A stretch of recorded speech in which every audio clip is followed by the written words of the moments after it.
Praise the lord. ప్రభువైన యేసుక్రీస్తు నామములో మీ అందరికీ నా శుభాభివందనాలు. కీర్తనకారుడు కీర్తనల గ్రంథము 126 అధ్యాయము 5-6 వచనాల్లో ఈ విధంగా రాశాడు.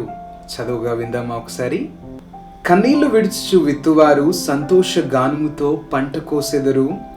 పిడికెడు విత్తనములు చేతపట్టుకొని ఏడ్చుచు పోవు విత్తువాడు సంతోష గానము చేయుచు పనులు మోసుకొని వచ్చును.